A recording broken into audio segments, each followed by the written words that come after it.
Good morning. Welcome to Watershed. So glad that you are here, whether you're here in person. Glad to see you. Glad to have people back in the room. I'd imagine for probably the next couple months, we're going to have people trickling in, and it's probably going to be their first time. And so, again, we want to welcome you. Got people sitting outside. Had a major dip in the weather, and as long as it doesn't rain, awesome. Feels great out there. And then we got people online. I want to welcome you as well. And I want to point out that there's only two of us here on stage today. This is my brother, Graham Smith, and he has been jumping in, I guess, the past couple months. Scott was talking to us earlier, and he's like, man, y'all sound like great together. I was like, we've been playing together in your bedroom since, I don't know, we were in middle school, elementary school. My brother had a drum set, and for some reason my parents thought that would be a good idea. And I had an electric guitar and an amp, and we used to just tear it up, just as loud as we could possibly be. It wasn't good, but it was loud. And so that's glad, still my approach to music. That's still your approach. So for us, this is really meaningful, and I want to thank you for giving us space to do this. But we want to invite you in this morning, and we're going to do a song that you may or may not know. It's a little old, but it's got a line that I want to start this morning with. It says, "Nothing stands between us but love." And I think we've got a series coming up. You're going to hear more about it in a little bit, but talks about the divide, like the things that have divided us maybe over this past year. And if you're anything like me, you have experienced the loss of relationship. You've experienced the loss of friendships, maybe family, maybe because of what you believe, or maybe the ways that you position yourself with other people. And so this morning we are going to sing. I want to invite you, if you can and you'd like to, I'd invite you to stand. I know we're all still wearing masks, but if you'd like to sing, we want to invite you into that. Something happens when we sing together. We all start to breathe at the same time, and there's actually some science that says that our hearts start to beat at the same time. There's something about that kind of togetherness that you can't replace more apart. So again, thank you for being here. Thank you for being in the room. And we hope this morning is a deep, refreshing breath of life and hope and peace for you.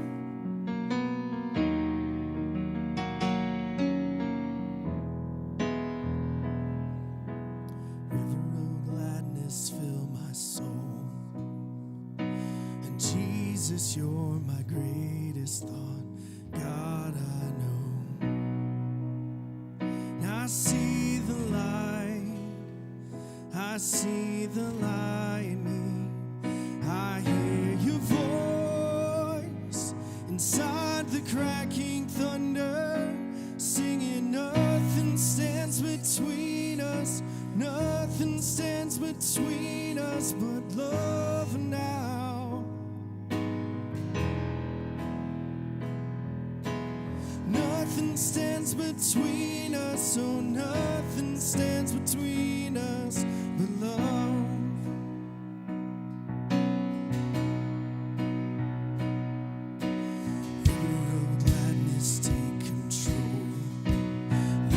A cup of joy for every taste of sorrow. I see the light. I see the lightning. I hear your voice inside the cracking thunder, singing,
tried to scale your walls in vain. To cross your seas, I pushed against your waves. And what for all the miles have you to say? Were you there beside me this whole way? And ever tried to scale your walls in vain? Cross your seas, I pushed against your waves. What for all the miles have you to say? Were you there beside me this whole way? You'll always find me in between the thunder and the lightning. You'll always find me in between the thunder and the lightning. Always find me in between the thunder and the lightning. You'll always find me in between the thunder and the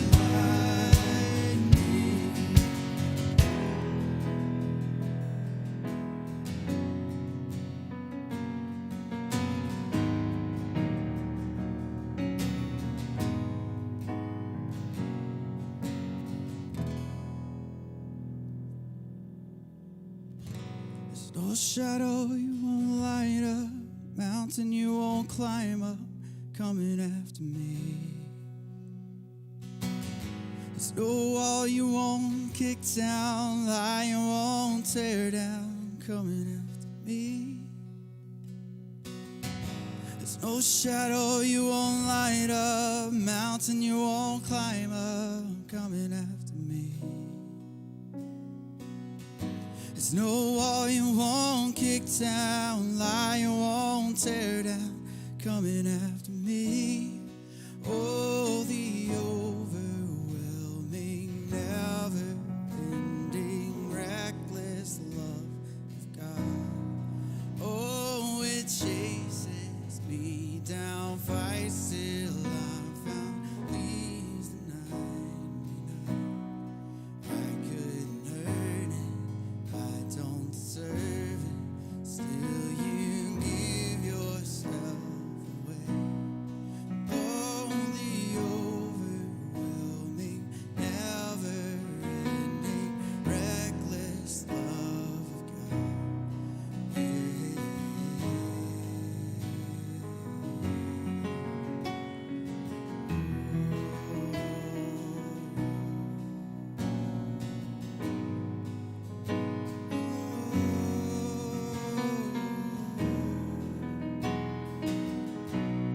So lay down your burdens, lay down your shame. All who are broken, lift up your face. Oh, wanderer, come home. You're not too far. So lay down your heart, lay down your heart, come as you are.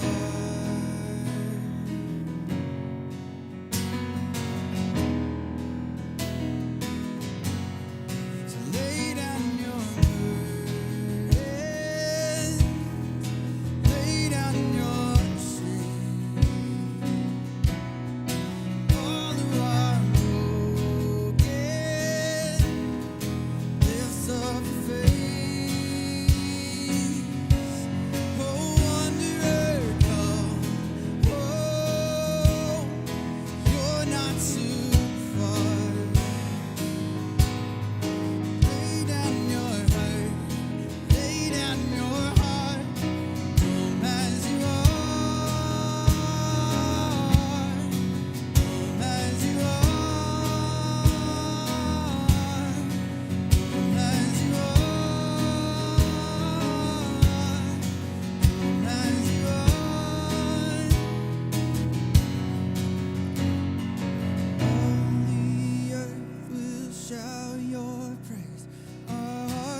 after me.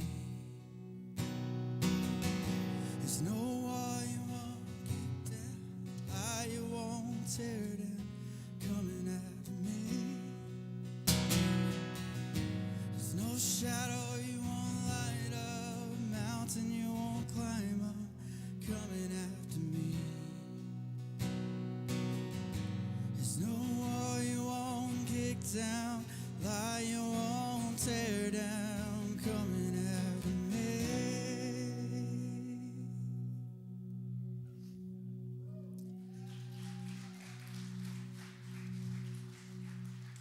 Thank you so much for singing with us. You can be seated. We're going to transition to a song that we're going to sing over you. And one of the things that you'll hear us talk about a lot here at Watershed is the Enneagram. And yeah, we use it as a little bit of a shorthand to be able to start to unpack some of the behaviors and some of the ways that we show up in this space. And my brother and I are actually both threes, which is, I think, a little bit rare for like two people in the same family or whatever. But one of the things that it has allowed us to do is to really fully see each other. And that being seen is such a unique and rare gift. The ability to show up and be fully yourself, not hide any parts of you. I think that's something that we all long for. And over this past year, we've had to resort to seeing each other virtually. We've had to resort to seeing Instagram and Facebook and Snapchat and TikTok and whatever else that is so much of a facade. It's so hard to be fully known and to be fully seen when you can't be together. And so we're going to sing a song that for at least the two of us has spoken to that space. What does it mean to be fully known? What does it mean to be fully seen? So this morning, as we sing this over you, take a moment. I know we're coming back into this communal gathering, this space of being together with a little bit of hesitancy and maybe some anxiety and some fear. But I'm convinced that we have to get back to being fully known and fully seen. And so maybe as we sing the song, as we take these next few moments, maybe you can contemplate, what does that mean? What does it mean for you? It's different for everybody. Who are the people in your life that you need to reach out to, that you need to ask to have lunch or coffee? Because when you're with them, you feel fully known, fully seen, fully loved. We pray that this community can be that for you. Always got a lot on my mind.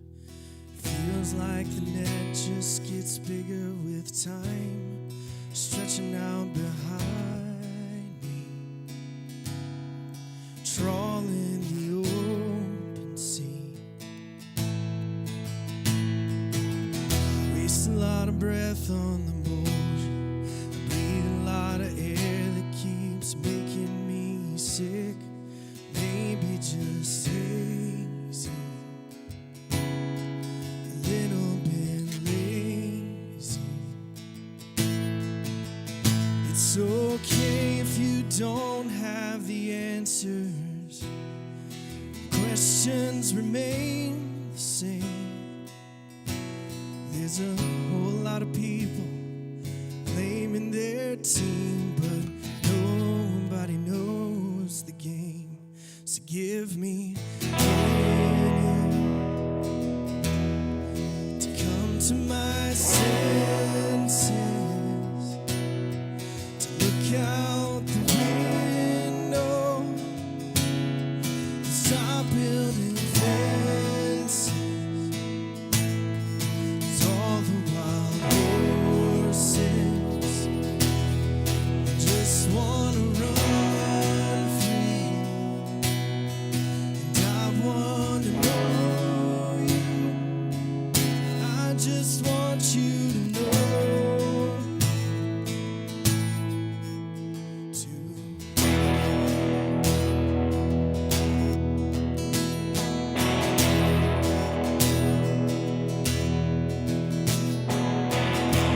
point your finger at me. I dare you to stick it between my teeth. You just keep putting up your crosses and sharpening nails as you wait for the cultural priest to hand down a confident sentence. Anyone accused of a crime, there's 1,000 ways to go in, so don't even think about speaking your mind. Maybe you'd rather be angry, and I'd rather sleep at night. There's a fraction to every outcome. There's a spectrum of wrong and right. So give me a minute to come to my senses, to look out the window, stop building fences, 'cause all the wild horses just wanna run free. I wanna know you.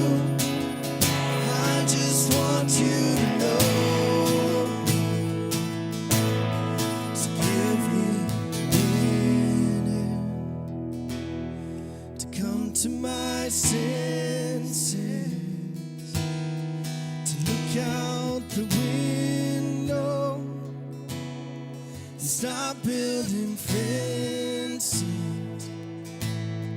'cause all the wild horses, they just wanna run free. And I wanna know you. I just want you to know. And I wanna know you. Just want you to know me too.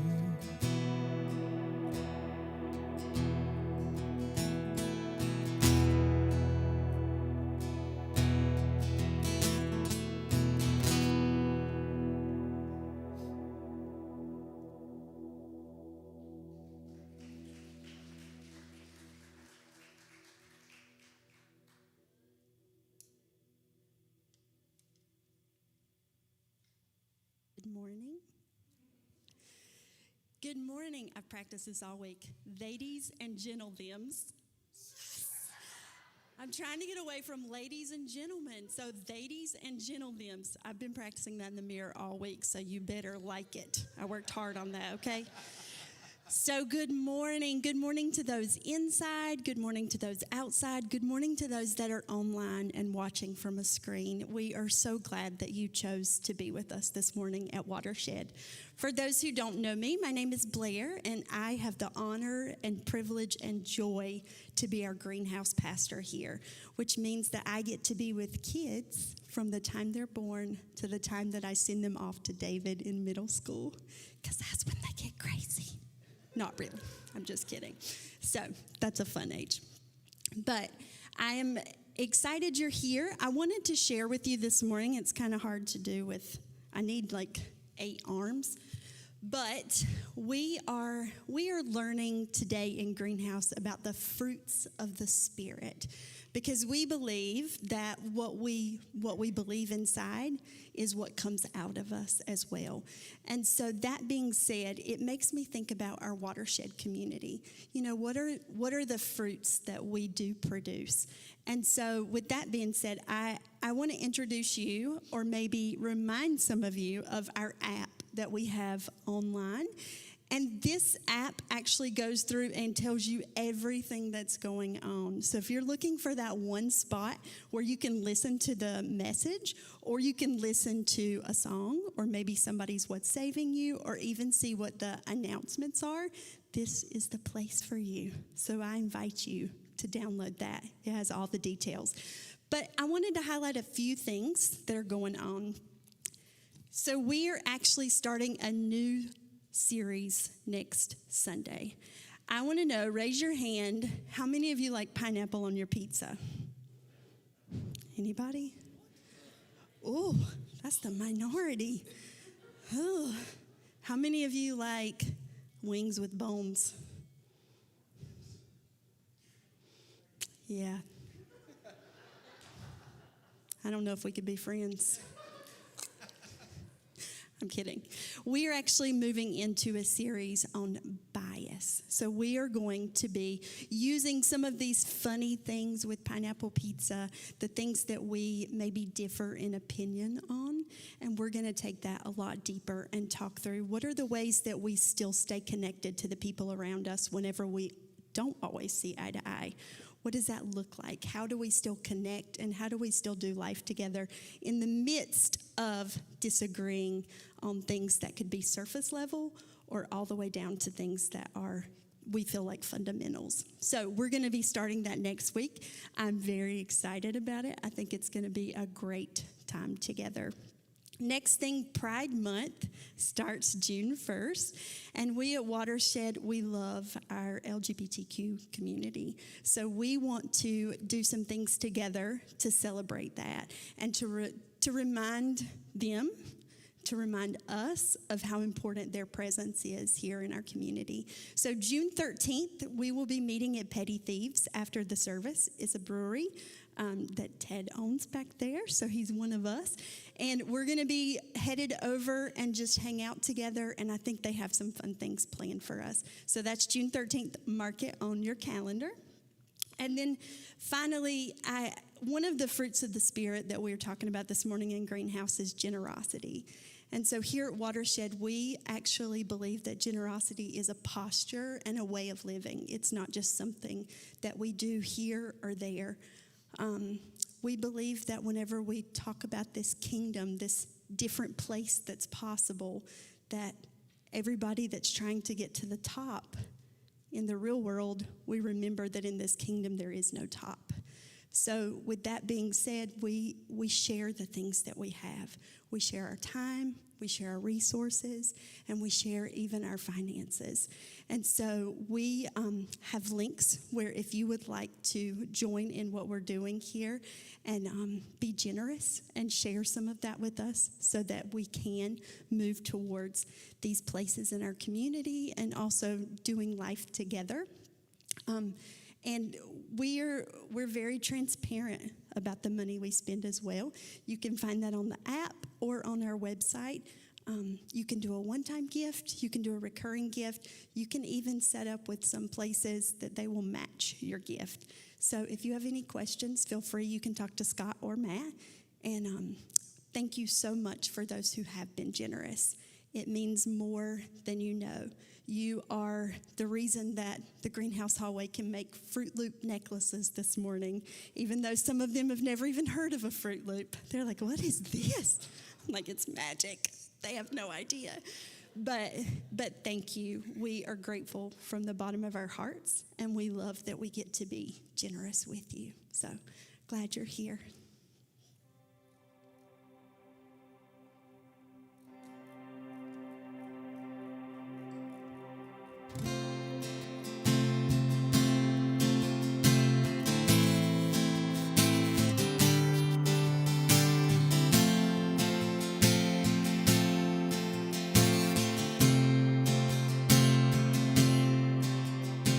Somewhere down the way, there's a hidden place that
told you every hero, real or imagined, follows the same ancient path to greatness?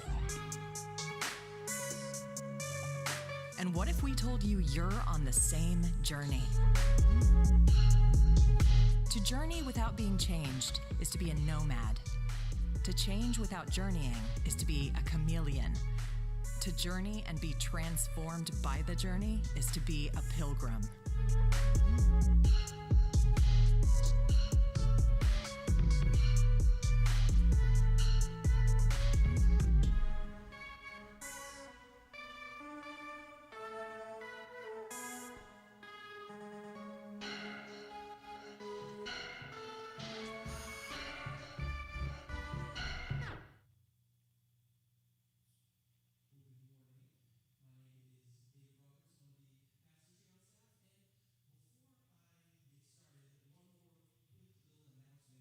Shameless plug of sorts.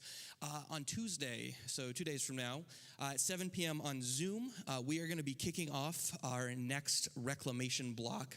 If you're not familiar with Reclamation, it's kind of one of our values here, and at Watershed, what it means for us is it's kind of just how we approach like faith and theology. It's a process of translation. It's an experience where we get to sort of mine the depths of past experiences of God, the people who lived at the time when the Bible was being written, the people who have lived since then, and then sort of connect that to our own experiences and kind of have discussions about that. And so each session, each block, we pick a particular topic, a doctrine, a piece of theology, and we spend 4 weeks on it. So last fall, we looked at sin and salvation, and not feeling as if that was quite ambitious enough, in the spring, we decided to reclaim just all of Christianity in general, and I think we nailed that. And so kind of like, where do you go from there, I was thinking, and I thought, well, the only place you can go is up. So starting on Tuesday, we are going to reclaim God. It's my modest proposal, but it's going to be a good time. We're going to have some special guests joining us that I'm excited about, and I'm not talking about the theologian Pete Rollins, who's going to be coming. I'm talking about our primetime group, who is always good about showing up to the things I do and sort of making me feel good about myself. So regardless, though, it's going to be a good time. Sign up. Link should be, for those of you online, should be in the little text box by the video, and for the rest of you, you can use that app that Blair so wonderfully reminded you exists. So that's all I have for Reclamation. Now, the actual reason I'm here this morning. Actually, the actual reason I'm here this morning is because I'm the youth pastor and it's a holiday weekend. And if you grew up in church, you kind of know how that goes. But I am excited because we are wrapping up our, I don't know why I keep favoring this screen's great too. We are wrapping up our series on the hero's journey. And I was thinking this week as I was watching a show with my kids. We were watching Elmo and Grouchland. Classic. And I actually couldn't tell you anything about this movie, but there was one little kind of throwaway part that stood out. And just to give you some context, have you ever seen like Mystery Science Theater? Where like you're watching a movie of some goofy characters watching a movie and like making commentary on it. If you've not, hopefully my description there clarified it. But this is sort of set up in that way. And classic Sesame Street duo Bert and Ernie are watching the movie that we are also watching, and every now and then they'll pause it and they'll kind of comment on it. And if you're not familiar with Bert and Ernie, they're kind of like oil and water a little bit, in a really endearing way. But about 2/3 of the way through the movie, things are going badly for Elmo and the rest of the Sesame Street gang. And I actually don't know what's happening. I just know it's going badly. And Bert was he's like, pause, time out. And he comes up and he's like, Ernie, this is terrible. This is bad. Like they're gonna lose, or I don't know. I think Elmo's blanket was stolen. I think that's kind of like the plot of the movie. But so it's looking like Elmo's not gonna get his blanket back. And Ernie's like, Bert, calm down. Stories have happy endings. And if we haven't gotten to the happy ending yet, that just means it's not the end. And that sounds nice, right? But it's not good enough for Bert because he pauses for a minute and his brow, single brow, kind of furrows. And he says, well, Ernie, what about Titanic? And Ernie's like trying to push him off screen as fast as he can, and Bert goes on to list like 6 other movies. Like, well, what about this? What about this? What about this? And it got me thinking, some of the best movies, some of the movies that I think ring most true to our experiences of life don't have happy endings. And it got me thinking again, and I say this cautiously because I see my good friend Joe Sweeney in the back, and I know we don't necessarily feel the same way about this character arc. I didn't tell him I was going to say that, so he's freaking out right now. But it got me thinking about one of my favorite heroes and the way that his story ended. And that hero is Luke Skywalker. Rewind, a number of decades ago, end of Return of the Jedi, the 3rd film in the original Star Wars trilogy, and things are looking pretty solid for Luke, or at least they kind of end on a high note. I mean, to say nothing about the fact that he finds out that his father is actually a space Nazi, and then he has to kill him in order to save the galaxy. There's some trauma there, no doubt. But in the end, Luke defeats Darth Vader, and the rebels defeat the Empire, and the Ewoks defeat the Empire as well, and it's all good. Everyone's happy, and then they see some ghosts, and then so for 30 years we were left to just kind of live with that and kind of imagine, okay, Luke, he's kind of come into his own, and now he's this super awesome, space warrior, and he probably is off, swashbuckling with malevolent aliens, and it's going to be great, and he's probably just transcended his physical body, and he's just like the pure embodiment. I don't know, cool fanboy stuff. And then we get the movie The Last Jedi, the 2nd movie in the reboot of the Star Wars trilogy, and that is not what happened to Luke. Because like I said, trauma. His dad was a space Nazi and blew up planets with billions of people on them, and Luke had to find that out, and then pretty quickly after that, in a period of, for us, about 90 minutes, and for him, I don't know, a few years, come to terms with that, and then see him die, and then try to make peace with that, and also found out that the girl that he was into is his sister, and some other stuff happened. It was a lot of trauma. And so in a surprising, but ultimately, I think, deeply realistic turn, where do we find Luke? He's depressed on an isolated island waiting to die. And that threw me. It really did. And I didn't love it at first, but I went back and I watched it again, and I watched it like 7 more times, and pretty quickly the truth of it began to kind of overcome or supersede my expectations. And in many ways, my experience was not unlike what Luke himself tells Rey, the new heroine in the Star Wars trilogy. He says, this isn't going to go the way you think. And I think that's good advice. That's a good thing to realize as we wrap up this series, and as we think about endings. As we think about the way that journeys end and sometimes begin again, but kind of as we get to what they say in kind of the philosophical world, the quilting point, the point at which things end and things are kind of quilted together, and only then can you kind of see the totality. Only then does the meaning kind of emerge and kind of burst forth. And often, when that happens, things have not gone the way that we expected.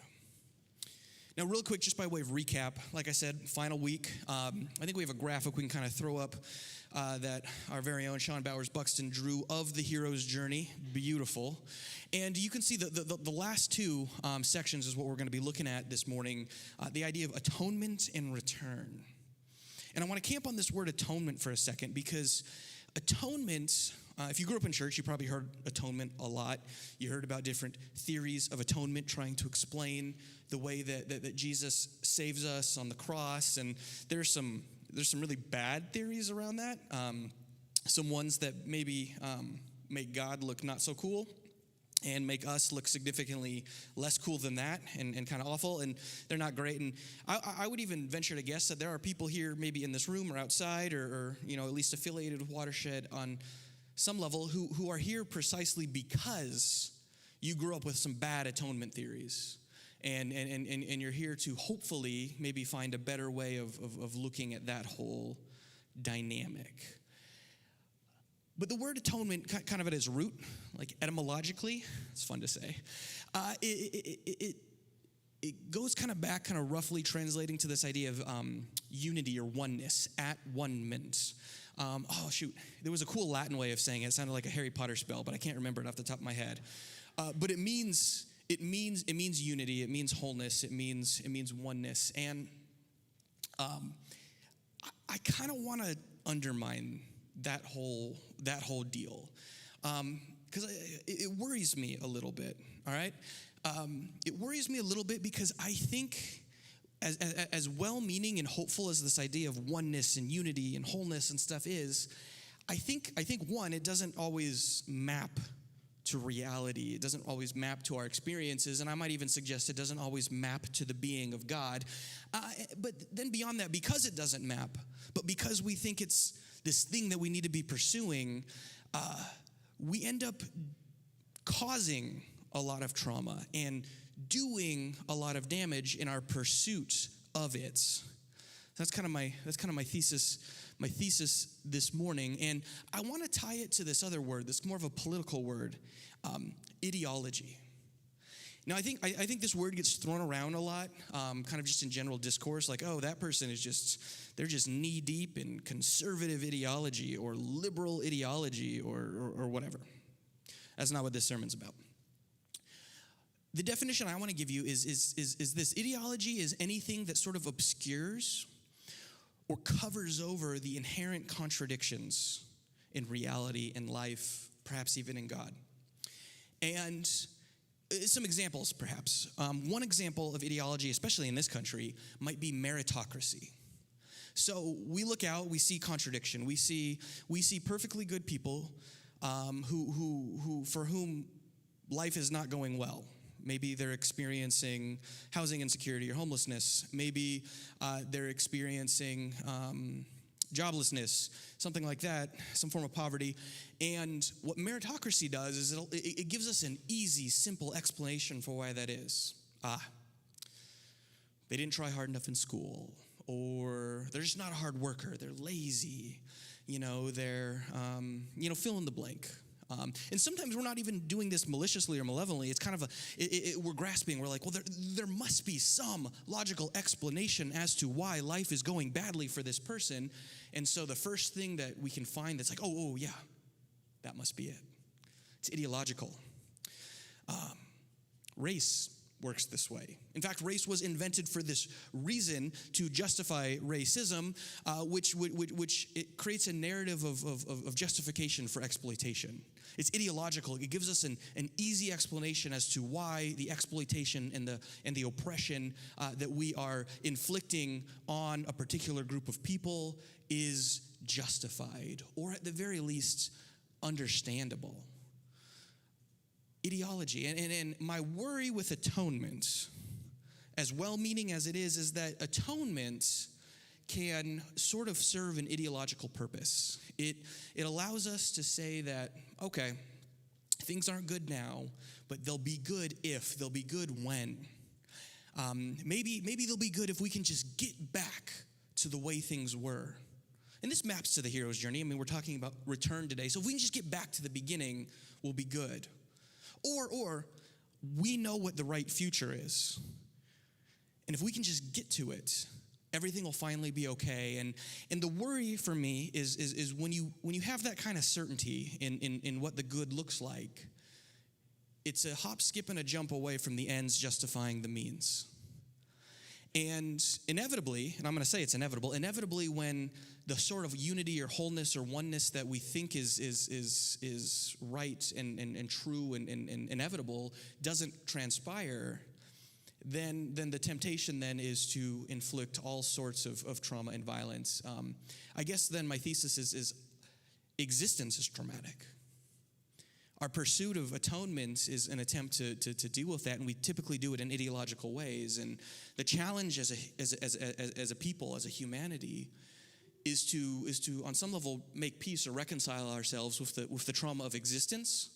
Otherwise, we are going to inflict endless, unnecessary trauma on ourselves and on one another. There's a Bible passage that I think illustrates this well. It's in the book of Mark at the very end. It's going to be up on the screen. It's going to be Mark chapter 16. We're going to start in verse 5. I'll pull it out here myself. Here it is. Oh, my app's reloading. Here it is. Okay. So, starting in verse 5, just a little context first. So, Jesus died, and it's been a few days, and some of his followers, some of his people are heading to the tomb because they want to make his dead body smell better. And they're worried because there's this big rock in front of it, and they don't know how they're gonna move the rock. And they get there, and lo and behold, it is open. The tomb, the rock is moved. And so that's where we're picking up the story. Verse 5. As they entered the tomb, they saw a young man dressed in a white robe sitting on the right side, and they were alarmed. "Don't be alarmed," he said. "You are looking for Jesus the Nazarene who was crucified. He is risen. He's not here. See the place where they laid him." Very casually, Weird kid. "But go, tell his disciples and Peter, he is going ahead of you to Galilee. There you will see him just as he told you." Trembling and bewildered, the women went out, fled the tomb. They said nothing to anyone because they were afraid. They were traumatized. And that's how it ends. That's the end of Mark. Later, they added some stuff because they were like, that can't be the ending.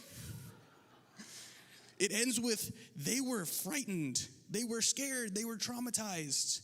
And I think that's right. I think that's right, because here's the thing. The God, at least in the book of Mark, which is my favorite, the God revealed in Jesus on the cross, there's a trauma to that. If our understanding of God is on some level identified and revealed in Jesus, and I'm sort of staking myself on that, then there's a sense in which this is not going to play out the way we think.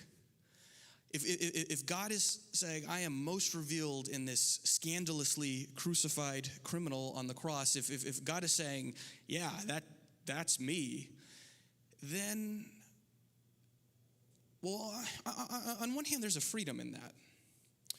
What do I mean by that? There's a freedom because I think too often we do think we know that the way this is going to play out.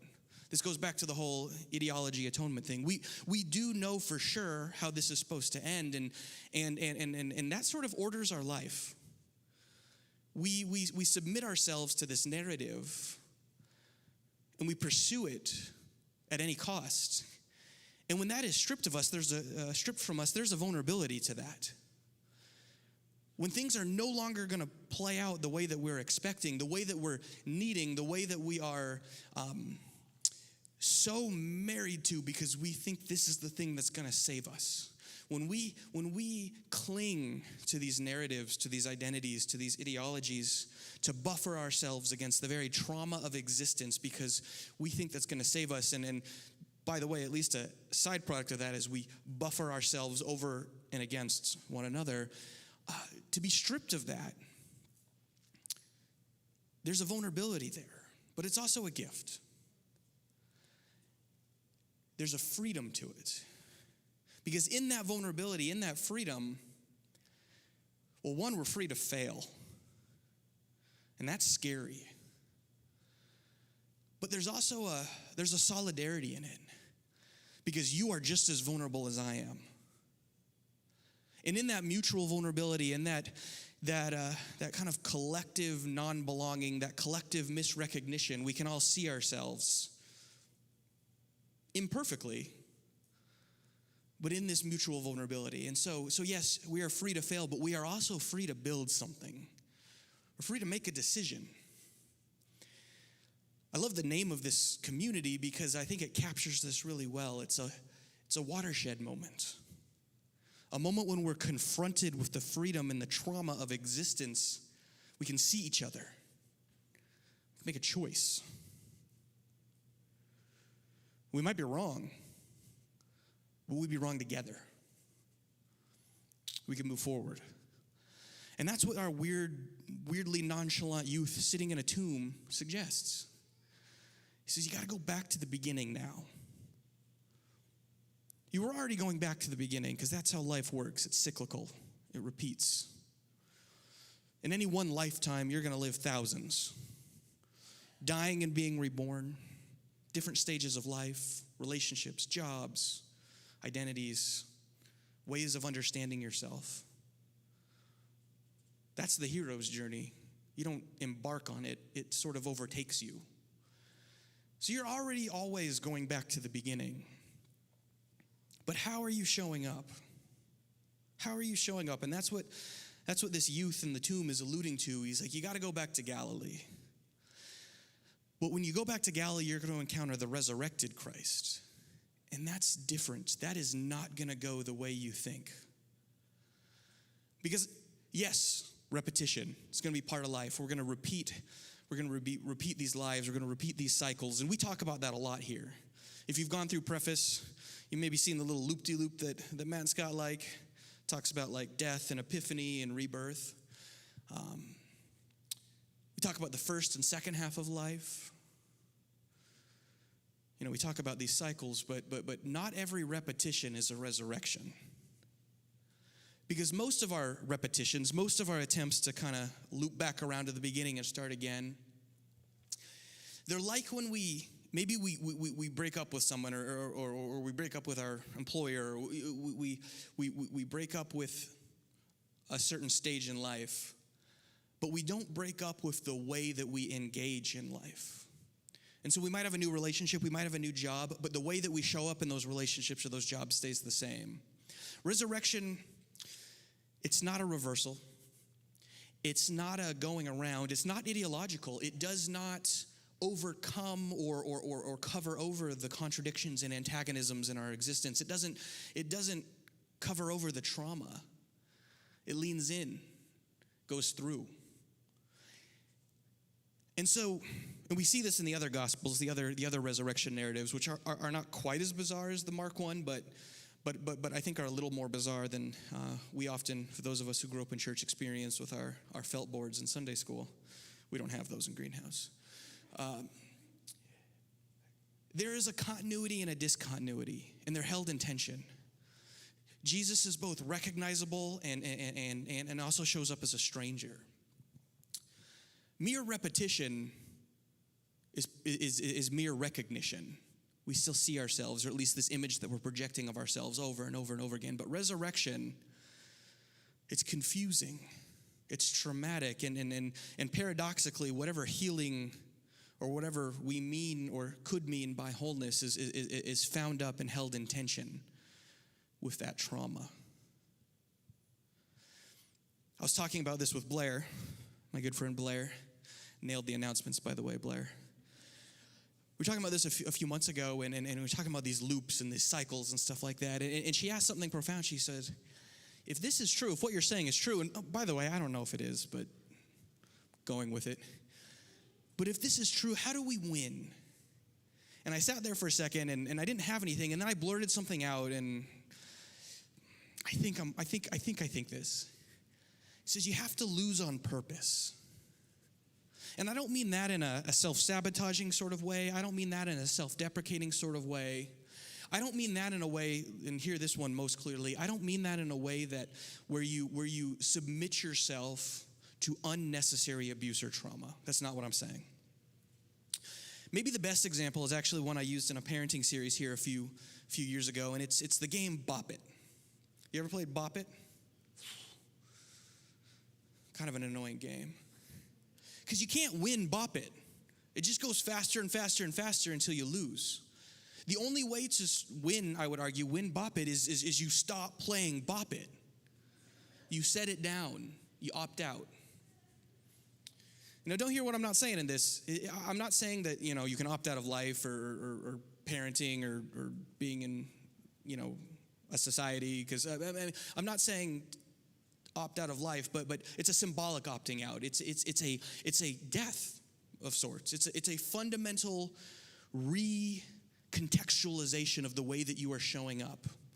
To go back to the relationship example, there are absolutely times when you need to get out of the relationship you're in because it is problematic or abusive, or maybe you just aren't good for each other. That might be the right answer, but sometimes we just need to change the way that we are in the relationship.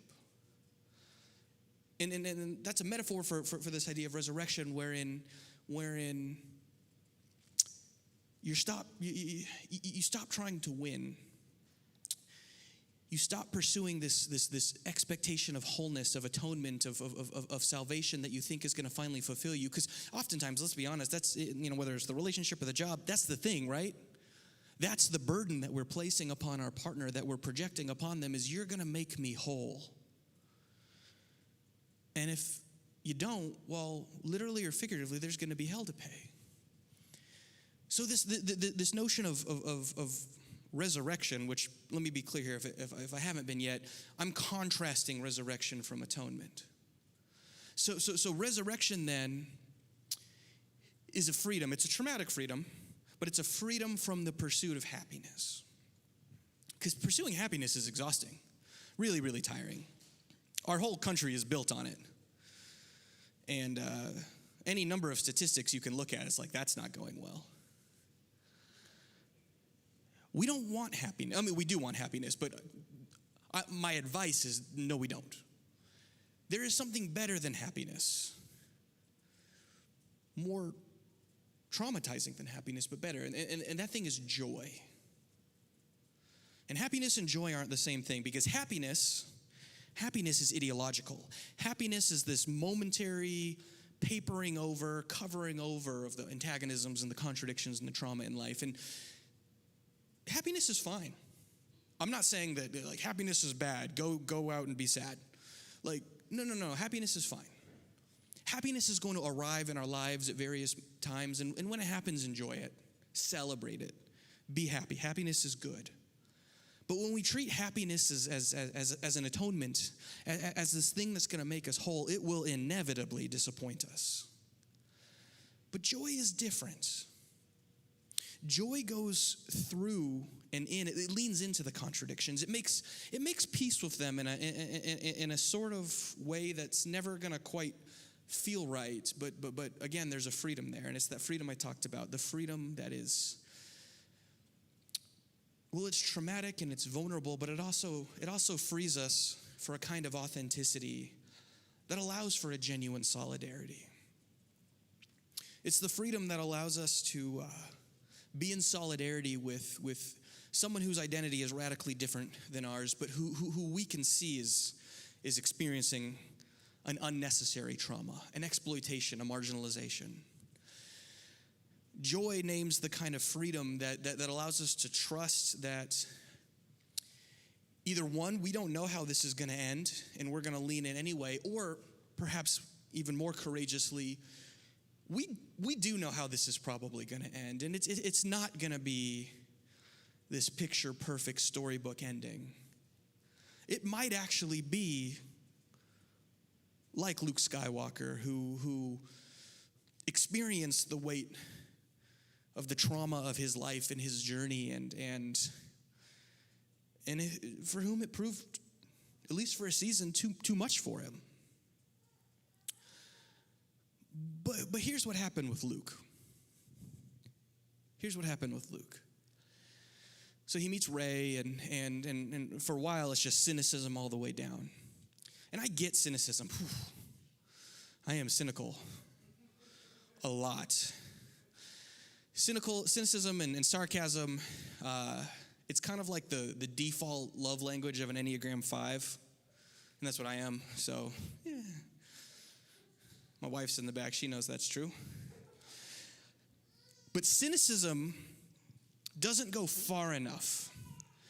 Joy kind of takes us through cynicism and out the other side. And my suggestion, kind of what I want to leave you with this morning, is that in the end, Luke Skywalker experiences joy. He looks back on his life. He definitely knows the story about his life. Luke Skywalker, literally the epitome of the hero's journey. I mean, George Lucas was good friends with Joseph Campbell, the dude who invented this whole thing, and Luke Skywalker is the archetype. Luke knows how the story was supposed to end, and he knows it didn't end that way. He sees that. He sees Rey going down that same path, knowing full well that her story may well end just like his does. But he doesn't despair. At least that's not where he ends up. Cynicism despairs. Cynicism says, it's nihilistic, it's not worth it. But joy says, you know what? Even so, nevertheless, I'm going to choose to move forward. I'm going to choose to lean in. I'm going to choose solidarity. I'm going to choose kindness. I'm going to choose relationship. I'm going to choose love, faith, hope. Especially love, though. Joy says, even so. So yeah, the hero's journey, you can't stop it. Like I said, you're going to go through it again and again and again. And sometimes you'll know you're going through it, sometimes you won't. And it's not going to bring you wholeness. It's not a formula. It's not math. It kind of just is. But there's a freedom on the other side of it. It's traumatic freedom. It's a freedom that's going to ask you to lean in, to be vulnerable, to not hide from the vulnerability that you see in yourself and that you see in the other. But it's in a vulnerability that's going to invite you to joy, invite you to say, even so, nevertheless, I'm in. I think that's how God is. I certainly think that's the God that we see in the person and work of Jesus Christ. And if that's how God is, well, shoot, might work for us too. Watershed, it's lovely to be with you in person. You two outside as well, and those of you online, I want to acknowledge you as well. I'm exhausted, so that's all for me. Grace and peace to you, and we will see you next week, kicking off our brand new series. Take care.